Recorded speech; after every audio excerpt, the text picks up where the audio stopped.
यहाँ पर क्या बोलते थे कि हे नंद के लाला, तुमने पूतना बकासुर राक्षस का था उद्धार कर दिया, कभी हमारा तो उद्धार करो। तो ये नंद महाराज का घर था ना, 7.5 किलोमीटर में घर था, छोटा मोटा घर नहीं था, 7.5 किलोमीटर में घर था नंद महाराज का। यहाँ 9 लाख गाय गोकुल में वास करती थी। तो दीपावली का दिन था। तो अभी हम जो उखल बंधन जो आश्रम है वहाँ पे हैं इस समय, और महाराज जी हैं। महाराज जी, ये जो मंदिर है, ये जमुना जी का दर्शन है। यहाँ जमुना जी के कृष्ण के इंतजार कर रही थी, 60,000 वर्ष थे। तो यहाँ जमुना भैया रोजाना कमल के फूलों का हार बनाती थी कि नंद को लाला आवे को तो हम लोग चरण छू करके पटरा नहीं बनेंगी। तो रोजाना प्रतिदिन बनाती थी, कन्हैया नहीं आते थे। तो यहाँ से फूलों का माला जा करके कहाँ जा रहा था, इलाहाबाद गंगा जमुना के बीच में संगम हो रहा था जी। तो रोजाना प्रतिदिन जाता था, को बहा देती जैसे मैया कन्हैया जमुना मैया। तो जाकर के एक दिन रात के 12 बजे वसुदेव जी भगवान को लेके आ रहे गोकुल के लिए, आधी रात के समय चोरी कर करके। तो जमुना मैया बोली, ओ 3 लोग के नाथ, तुम कृष्ण भगवान आज चोरी से आ रहे हो, तुमको तो दिन में जाने वाले थे। तो जमुना मैया बोली, ऐसा पर्व, ये अवसर मुझको बार बार नहीं मिलने वाला है। तो जमुना मैया उसी टाइम बढ़ रही थी भगवान के चरण छूने के लिए। तो वसुदेव जी बोले कि मैं तो डूब रहा हूँ, मेरे मुख में पानी भर रहा है और मेरे ऊपर में कृष्ण भगवान सिर के ऊपर में लेकर के आ रहे, वसुदेव जी पुकार कर रहे थे। तो वसुदेव जी क्या बोले, मैं तो डूबता हूँ, मेरे बालक को कोई ले लो, कोई ले लो। तो रात के 12 बजे कोई सुनने वाला नहीं था। तो कृष्ण भगवान ने पीछे से चरण को लटका दिया। तब जमुना मैया ने कृष्ण के चरण छू करके तब उनको रास्ता दिया कि मेरे को भवसागर से पार कर दो। जमुना मैया बोली कि मेरे अंदर में कोई स्नान करने के लिए आता है, पशु गाय इंसान स्नान करता है तो वो भी संपन्न हो जाता है, समाप्त हो जाता है, मोक्ष को प्राप्ति कर लेता है। तो जमुना मैया बोली, मैं कितनी पापिन हूँ, कितनी अभागिन हूँ, मेरे अंदर में कोई स्नान करने के लिए भी नहीं आता है। तो भगवान से प्रार्थना करी कि मेरे को कोई वरदान दो कि 1 लोटे जल घर पे भर करके लेके जाए पूजा पाठ के लिए। तो कन्हैया बोले कि आज से तेरे अंदर में स्नान भी होगा, पूजा पाठ भी होगा और 1 लोटा जल भी भर करके लेके जाएंगे तुमको, तुम्हारे लिए। तो ये जमुना जी की तपो इसलिए है। जैसे कृष्ण की भक्ति में विघ्न बाधा आती है ना, कभी कभी मन हट जाता है कृष्ण की भक्ति से, कभी दुर्गा में चला जाता है, कभी राम में चला जाता है। तो सुबह मॉर्निंग में यमुना कृष्णा और कृष्णा यमुना बोलने से सारी विघ्न बाधा दूर करती है। तो ये जमुना जी की तपो स्थली का दर्शन है। बोलो जमुना मैया की जय। आओ। तो ये यहाँ पे हवन कुंड है महाराज, और यहाँ पर पुत्र कामेशी यज्ञ भी कराया गया था नंद महाराज ने। तो यहाँ शंकर ब्रह्मा इंद्र सभी देवता आए थे कि बोले आज को नंद के लाला के यहाँ दर्शन करने चलते हैं, वो उनका लाला की प्राप्ति हुई है कि नहीं हुई है। तो वहाँ यहाँ जाकर के बोले कि नंद महाराज तुम्हारा लाला कहाँ है। तो जसोदा मैया बोली, नंद महाराज बोले कि तुम क्यों हमारी मजाक करने के लिए, हंसी करने के लिए आए हो, हमारा तो लाला की कोई प्राप्ति नहीं है। कि नहीं मैया, तुम्हारे मस्तक में लाला की प्राप्ति होने वाली है, तुम लोग पुत्र कामेशी यज्ञ कराओ। तो यहाँ 108 ब्राह्मण को बिठाल करके नंद महाराज ने यहाँ यज्ञ कराया। तो रोजाना 1.25 मन प्रतिदिन घी देते थे नंद महाराज। तो बोलते कि मेरे लाला के नाम से यज्ञ करो। ब्राह्मणों को 108 ब्राह्मणों को रोजाना खाना, खीर पूड़ी चकाचक देते थे। तो बोले कि नंद महाराज बोले कि जाओ ब्रजवासी, रोजाना खीर पूड़ी चकाचक खवाता हूँ उनको, तो मेरे लाला को देख कर आओ। यज्ञ करते हैं ब्राह्मणों के, क्या करते, दोपहर में सो तो नहीं जाते हैं।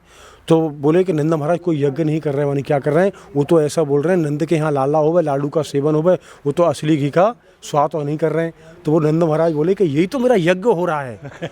जो खुशबू थी ना सुगंधी, वो आकाश में भ्रमण कर रही थी। वो क्या देख रहे हैं कि नंद महाराज कौन सी है, जसोदा मैया कौन सी है। तो वहाँ जा करके क्या देख रहे हैं कि जसोदा मैया के नाक में होकर के खुशबू प्रकट हो रही है, अंदर प्रवेश हो रही है, और नंद महाराज के हृदय में, नाक में होकर के हृदय में प्रवेश हो रही है। तब कन्हैया का प्राप्ति हुई थी। तब यहाँ नंद महाराज ने नंद उत्सव मनाया। कहते हैं नंद घर आनंद भयो, जय कन्हैया लाल की और हाथी घोड़ा पाल की। तो ये जो नंद महाराज का ये दर्शन भी है। यहाँ पर नंद महाराज ने पुत्र कामेशी यज्ञ किया था। कहते हैं नंद के आनंद भयो, जय कन्हैया लाल की और हाथी घोड़ा पाल की। तो ये नंद महाराज की तपो स्थली का दर्शन है। बोलो नंद महाराज की। आ जाओ, किसी को अगर सेवा करनी है तो बता दो।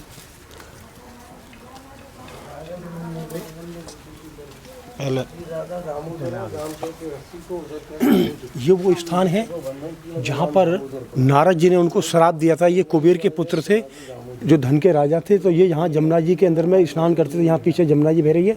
तो वो नारद जी ने उनको श्राप दिया कि जाओ तुम दोनों भाई पेड़ बन जाओ। बन क्यों? अच्छा। कि तुम लोग अपनी स्त्रियों के साथ में नग्न स्नान कर रहे हो, मदिरा का पान कर करके, और अहंकार है तुम्हारे अंदर में किसका? लक्ष्मी का, धन का। तो जाओ तुम्हारी मैं ऐसी वस्तु कर देता हूँ, कभी तुमको बरसात के महीना हो, चाहे सर्दी पड़े, चाहे गर्मी पड़े, तुमको कभी कपड़े पहनने की ज़रूरत नहीं पड़ेगी। तो ये आप लोग पेड़ देख रहे हैं, यहाँ पर कभी वस्त्रों की ज़रूरत नहीं पड़ती है, कितनी बरसात हो, कितनी ठंडी हो। तो ये दोनों भाई यहाँ पेड़ बन करके यहाँ तपस्या कर रहे थे। अच्छा, ये जो पेड़ हैं ये दोनों, या ये नहीं, यहाँ पर एक पेड़ थे दोनों। अच्छा तो वो दोनों पेड़ थे, उनका उद्धार करने के लिए यहाँ तपस्या कर रहे थे कि हमारा कन्हैया के चरण लगने से हमारा उद्धार हुए।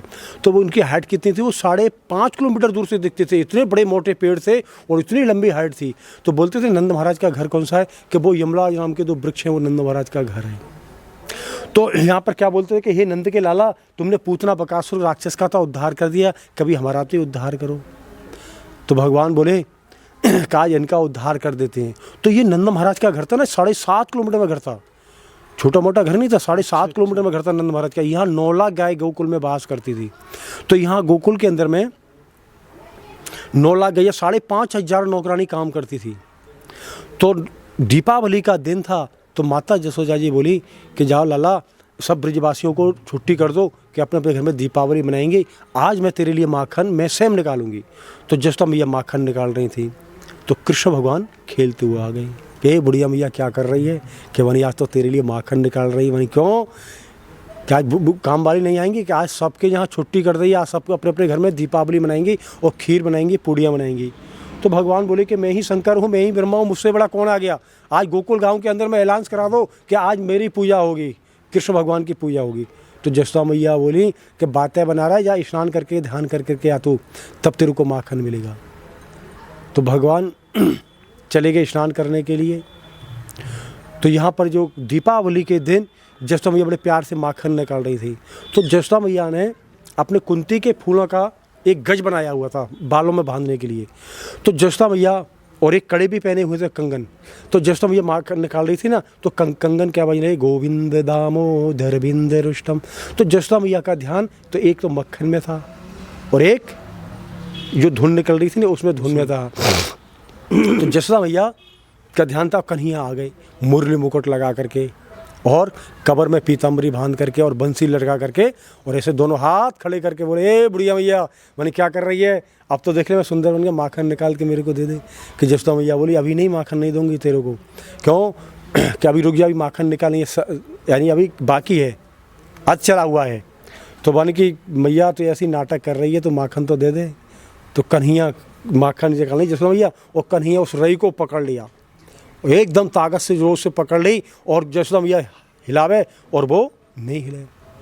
तो नहीं हिले और जसोदा मैया को गुस्सा आ गई।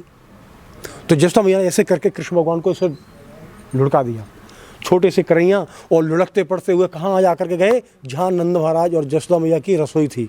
तो वहाँ जा कर के चले गए कन्हैया। तो वहाँ क्या देख रहे, 5 किलो का पत्थर पड़ा हुआ था, जिससे मिर्ची नमक पीसते थे पहले। उस लोड़ी को भगवान उठा लाए, 5.5 किलो का पत्थर था, और उसको लोड़ी को उठा करके आए। बोले हे भैया, अब देख मैं इस मटकी को तोड़ दूंगा। तो जसोदा मैया बोली, ओहो मेरे को धमकी दे रहा है, मैं तेरी बातों में आने वाली नहीं हूँ कभी, मैं तेरी बातों में आने वाली नहीं मैं, और जा ऐसी धमकी मैंने बार बार सुन ली है तेरी मुँह से। तो अच्छा, कि कन्हैया बोले कि देख 3 तक गिनती बोलूँगा, और 3 तक गिनती में नहीं दी तो मटकी तोड़ दूंगा। तो जसोदा मैया माखन निकाल रही थी, और कन्हैया को गुस्सा आई और मटकी को तोड़ दिया। तो मटकी टूटने से आवाज़ हो गई। तो जसोदा मैया को गुस्सा आ गई कि तूने मेरे सास के हाथ की मटकी को तोड़ दिया है ना, आज मैं तेरे को छोड़ूंगी नहीं, आज मैं तेरे को ओखली में बांध करके रखूंगी।